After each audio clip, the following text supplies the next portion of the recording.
शराबी बहू की कहानी।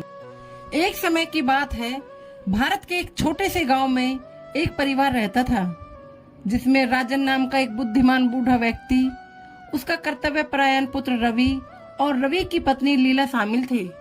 यह गांव अपने घनिष्ठ समुदाय और मजबूत नैतिक मूल्यों के लिए जाना जाता था। लीला की एक कमजोरी थी, वह बहुत शराब पीती थी।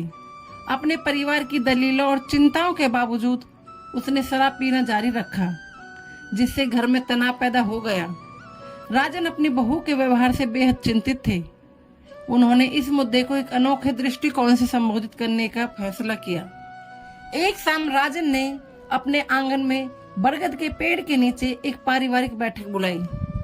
उन्होंने समर्थक और एकता के महत्व पर जोर देते हुए सभी ग्रामीणों को भी इकट्ठा किया। राजन ने एक युवा महिला के बारे में दिल छू लेने वाली कहानी सुनाई, जो एक बार शराब की लत के जाल में फंस गई थी। उनके जीवन पर गहरा असर पड़ा, जिससे उनके परिवार को भारी दुख हुआ।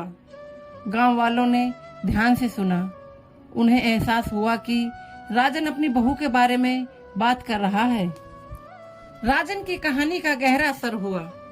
ग्रामीणों ने अपनी एकजुटता दिखाने के लिए एक साथ आकर लीला की लत पर काबू पाने में उसका समर्थन करने का वादा किया। उन्होंने न केवल उस पर बल्कि उसके परिवार और पूरे गांव पर उसके कार्यों के नकारात्मक प्रभाव को समझने में मदद करने के लिए समूह गतिविधियों, कार्यशालाओं और परामर्श सत्रों का आयोजन किया। लीला शुरू में प्रतिरोधी थी, लेकिन ग्रामीणों की वास्तविक चिंता और प्रयासों को देखकर उसे धीरे धीरे अपने व्यवहार की गंभीरता का एहसास होने लगा।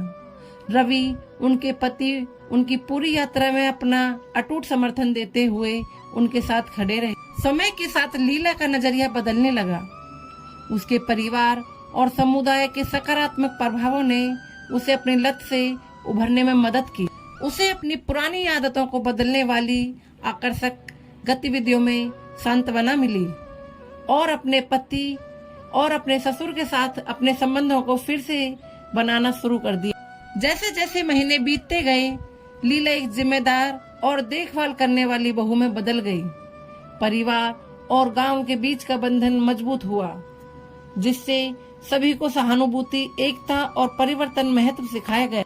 लीला की विजय यात्रा ने दूसरों के लिए प्रेरणा का काम किया, जिससे पता चलता है कि दृढ़ संकल्प और एक प्रेम पूर्ण समुदाय के समर्थन में कोई भी अपनी कमजोरी को दूर कर सकता है और खुद का एक बेहतर संस्करण बन सकता है। और इस तरह लीला की कहानी गांव में एक प्रिय कहानी बन गई। यह याद दिलाती है कि चुनौतियों का सामना करने में भी करुणा और सामूहिक प्रयास उल्लेखनीय परिवर्तन ला सकते हैं। तो दोस्तों, आपको हमारी ये कहानी कैसी लगी, हमें कमेंट बॉक्स में जरूर बताएं और हमारे चैनल को सब्सक्राइब करना ना भूलें। जय श्री श्याम।